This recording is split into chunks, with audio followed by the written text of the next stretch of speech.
Hey guys, Sen here. Merry Christmas to everyone who celebrates it because today I have something truly miraculous to share with you guys. On our Discord server, we have a weekly competition to see who can land the sickest attack. And if you remember a few weeks back, an absolute beast on our server, Dave, was able to land the world's first Golem Corey one-shot against the default layout. And this week he has come back to land the world's first Builder's Workshop one-shot against the default layout as a CH9 facing a level 4 Builder's Workshop. Let's pull that up right here, but not only that, we have some more incredible attacks to share afterwards. Alright, so this is the default layout that you'll have if you've never moved any of the defenses or traps. And he's going to start off with a heal spell to cover this giant cannon as well as many defenses to the left of it as he can. Then he'll drop in a ram like so to pull those 3 log traps. And then afterwards, he'll send in 5 Hog Raiders on top of this multi-cannon to start working their way up. Notice his rage placement, by the way. This is super critical. That is basically a frame-perfect rage placement for what he needs to do. He's dropping a ram. That's also important that he opens up the junction up top here because that will come into play later with his archers. Afterwards, he drops in a barbarian offset to make sure that the giant cannon shot doesn't shoot the barbarian so he can sneak in and take out the spear thrower for him. Now his Hog Raiders are going to work their way up. Just 5 of them are enough to clear through all these air targeting defenses. After the spear thrower goes down, he'll put a pack of archers in to snipe that air defense, and then he'll continue his way up with his Hog Raiders. He has 2 more left in the bag, and once the air defense goes down, he knows that he can send in a Larry Barrel on top of this giant cannon, and with the rage spell that's clipping it, those Larrys under rage, those barrels are going to one-shot that giant cannon and sneak into the range of that multi-mortar dead zone.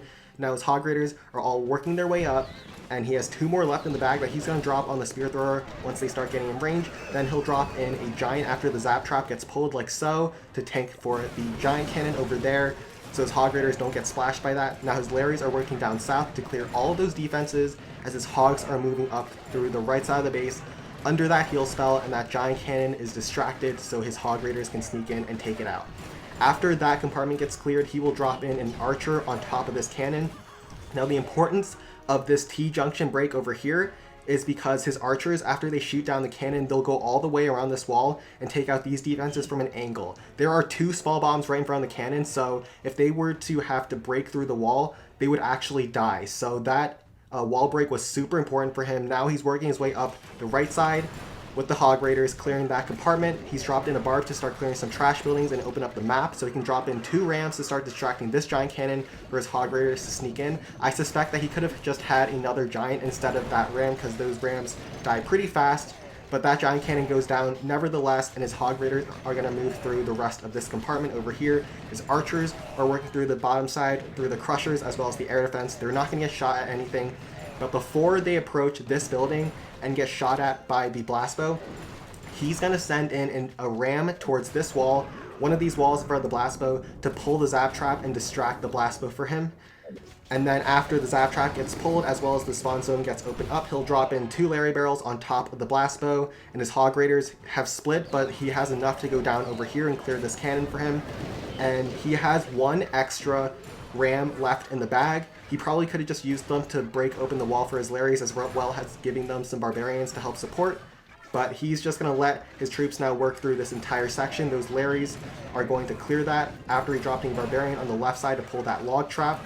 And now he has 1 Inferno Dragon that he's going to send on top of this Tesla. It's going to finish that, as well as the spear thrower after all the air defenses are down, and he is home free. What an attack.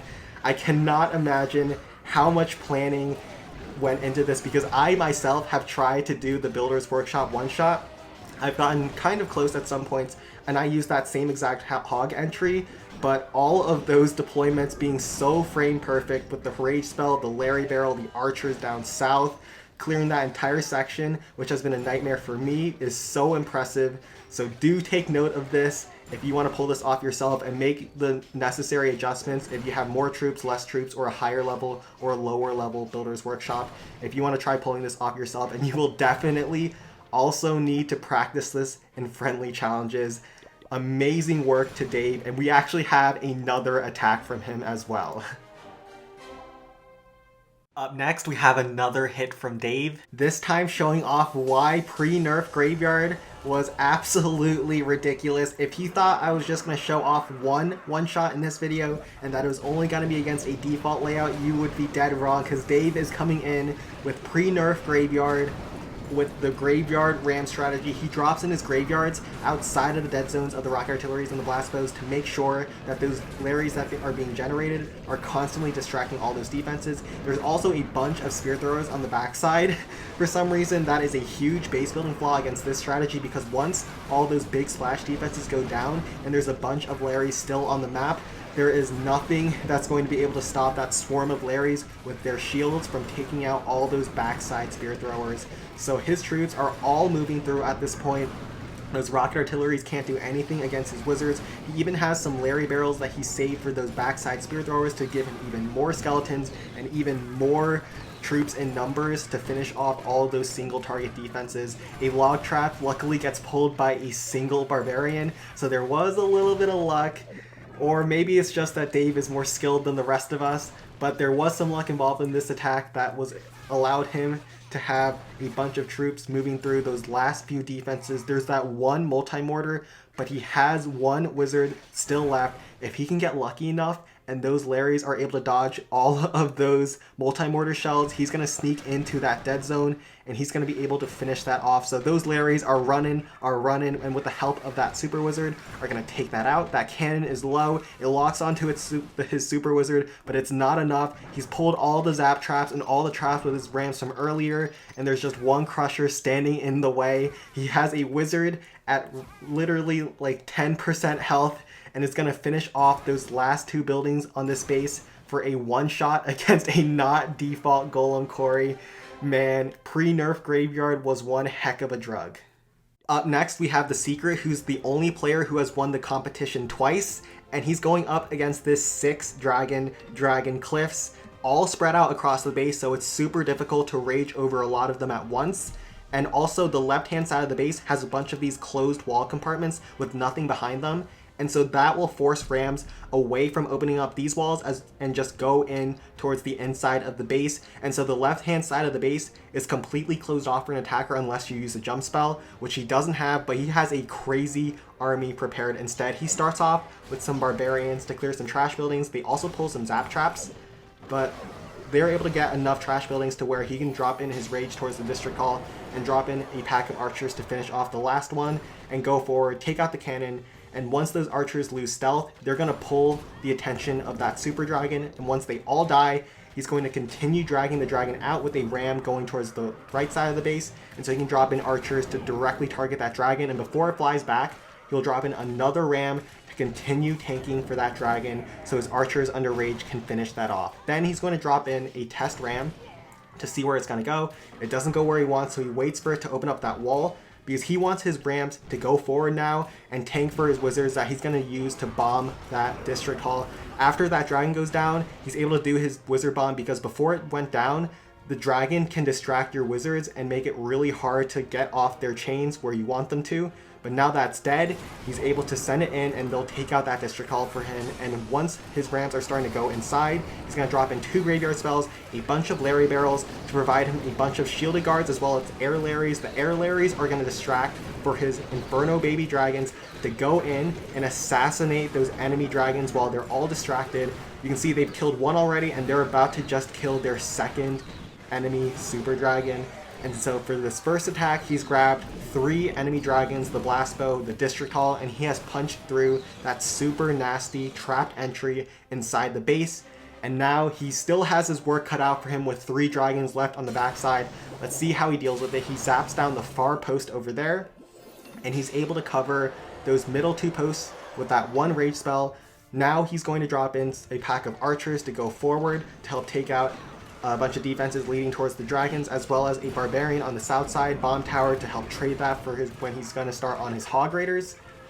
Now he's just dropping his archers one by one. They're actually generating a bunch of Larrys from the graveyard spells, which are going kind of to waste, but not too much to worry. I'm going to ×2 as he drops in a couple more packs of archers slowly to chip away at some of those defenses. And at this point, he has pulled in one of those dragons with those rams, and he's going to drop in 3 packs of archers to assassinate that dragon, as well as a camp of minions to help continuously distract that dragon even after those archers lose stealth, and they're going to have enough juice in them to even finish off that Inferno Tower under the Rage. There's only one dragon left at this point. He's finished the other one off with the Inferno Dragon. Once his minions died, they generated air Larrys that distracted that dragon for his Inferno Dragon to come in and assassinate it, and now there's only one left. He's targeting it with some archers, and once those archers go down, he'll pull it in further with a ram and then 2 more archers to go in, finish that off, and it's time for the Hog Raiders. He only has 6 of them, and there's a bunch of defenses left, but he still has some archers under Rage inside the map, and they're going to help assist with him. There's that one backside Inferno Tower, which can melt through a lot of Hogs at once, and so he has to be careful to stun that one especially, and now his Hogs are just working through from all different angles. That bomb tower is only going to splash a couple of them because most of his Hog Raiders are elsewhere. He spread his Hogs thin, but now they're converging together and finishing off those last few point defenses on the base. Hog Raiders are such a great finisher against the Dragon Cliffs because once the Blast Bow and the Dragons are down, there's not much that's stopping them. There aren't many traps, no Mega Hidden Teslas, and so those Hog Raiders can just cut through what's left of the base like it's butter. We will ×4 from here, but incredibly creative attack with the Rage spells and the Graveyards on the approach, as well as the Inferno Dragons, and the way he dealt with those enemy dragons on the backside to leave him with enough Hogs to finish the rest of the defenses. Alright, and let's close off with another attack from the Secret. He's starting off with the Ram down low to test for any traps, and then a Larry Barrel on top of the Spear Thrower that'll take that out, and those skeletons that come out are going to work through all those point defenses down low. He's also dropped in another Barb in behind to clear some trash buildings on the right side, and then 5 zaps. That's enough that he's calculated to take out that bomb tower, and now his Larrys are going to work their way in. He's also noticed that that right section over there, that little peninsula, whatever you call it, has no air defenses, just a bunch of spear throwers covering that section, so a fortress can go in and take all those defenses out and go ahead and even grab that rocket artillery. Then he sends some Hog Raiders down south, clear the spear thrower, they'll dodge the log trap and take out another spear thrower, and he has a jump spell down because he is coming in with a circus of an attack. Look at what he has left. He has Rams and Larry Barrels.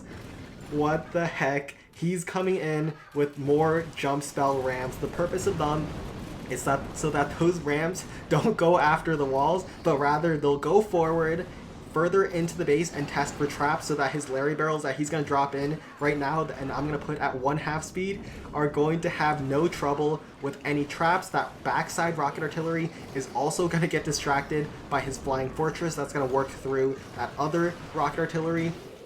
And you can see this attack is an absolute circus. Rams are jumping, Larrys are jumping. There's no splash on his Larrys, and those Rams are pulling all those traps for him. And so those Larrys are home free to go ahead and take out all those defenses in that section.